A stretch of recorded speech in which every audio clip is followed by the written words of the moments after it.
Hello everyone, it's Seth, probably better known as Saffron Olive, and it's time for another Instant Deck Tech. So as you know, Tuesday means it's Type 2 or Standard Tuesday, and with rotation swiftly approaching, we're going to try to focus for the next couple weeks, leading up to the release of Ixalan and tons of sweet new decks, on standard decks that mostly survive rotation. I don't want to do any Eldrazi, any Gideon-based decks, things that aren't going to be there, because I don't really want people running out to buy decks that are just not going to exist. So today, we're looking at a super sweet take on blue-black control. This is blue-black Summonings control. Comes to us from UTZ Zach, probably better known as Zach Elsick, who has been playing it in tournaments. I think he won an IQ with it, and then also 5-0 to League on Magic Online. So congrats to Zach on a super sweet deck. A quick reminder before we break down blue-black Summonings for Standard.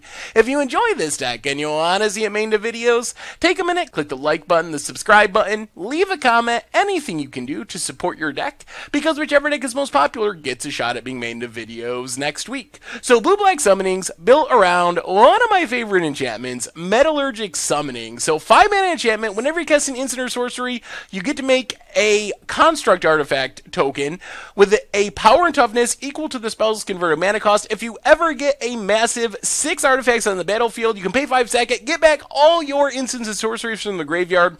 So this is basically the finisher of the deck. We play this, hopefully on turn 5, we play spells and make a whole bunch of huge tokens and win the game. We've played versions of this before. This is definitely a more control build. This is a blue-black control deck with Metallurgic Summonings basically being the finisher. We're not comboing off or doing any of the crazy stuff that we've done with it in the past.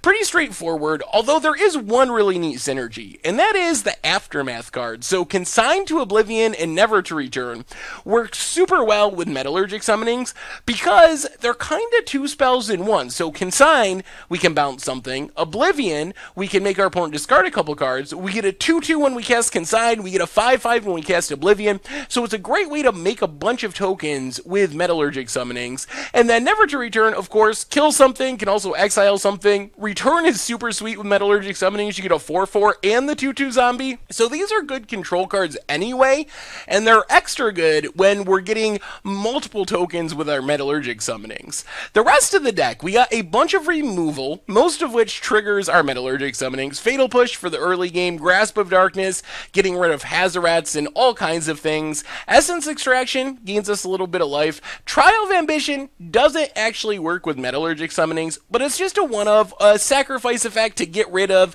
something that's hard to kill with our other removal. As you can see with our removal, it's mostly killing stuff that's small-ish, like up to 4 toughness, more or less. So if our opponent gets down a World Breaker or something, gonna have a hard time getting rid of it, but Trial of Ambition can come in and kind of save the day there. We also have a bunch of counters, with Censor being a sweet early game counter that can also cycle, Essence Scatter for creatures, Negates for non-creatures.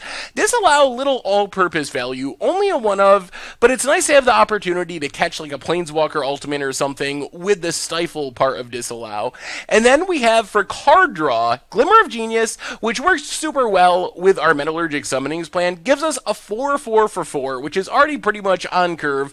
It basically turns into like this weird Cloud Blazer, because we get the huge body and we scry through draw 2, all at instant speed, which is really nice. So a great way to find our summonings, find more spells to cast with our summonings. The other unique card of this deck is Sunset Pyramid, which looks a little bit weird. 2-mana artifact, comes in with some brick counters, can pay 2 tap it to draw a card, or pay 2 tap it and scry 1.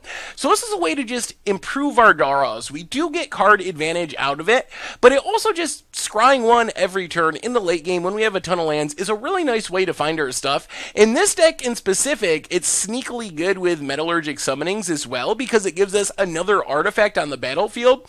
Because if we get to the point where we're actually sacking our summonings and getting back all of our counters, back all of our removal, back all of our card draw, it's going to be really hard to lose the game from that point. As far as the rest of the finishers, we have 2 copies of the Scarab God, which is creeping up to just be a standard staple. It's so powerful just as a standalone control finisher, stealing things from the graveyard, making more huge tokens, and beating down our opponent while being really hard to kill. In a single Torrential Gear Hulk, a little bit of synergy with our Metallurgic Summonings. It's an artifact, which is nice. Plus, things like Glimmer of Genius make a 4/4, Flashback Glimmer of Genius make a 4/4. That's a lot of power and toughness for a pretty low mana cost, all things considered.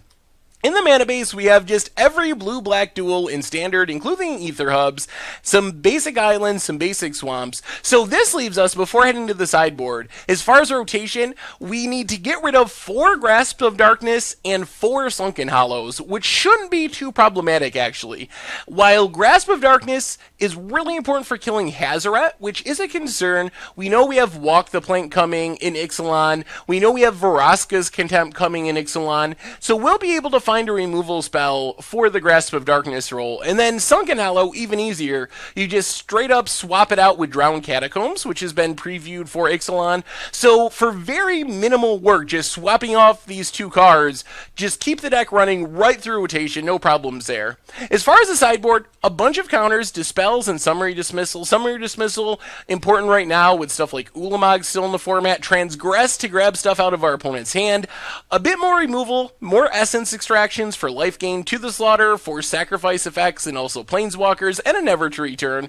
And then Flaying Tendrils and Yahani's expertise give us some sweepers to get rid of a bunch of little creatures against Ramanamp Red and decks like that. And then for creatures, a couple of Cletus, nice life gain, a little bit of graveyard hate, and another Torrential Gear Hulk as another finisher. And that is blue-black summonings for Standard. And that's our instant deck for today. So thank you very much for watching. I hope you enjoyed the video, and I will talk to you soon. Thanks for watching the video. If you enjoyed it, help us out by clicking that like button down below. And to keep up on all the latest and greatest, click that subscribe button. And don't forget to hit that bell icon to get alerts whenever we have new videos. And if you want to, check out some of our other sweet videos here and here.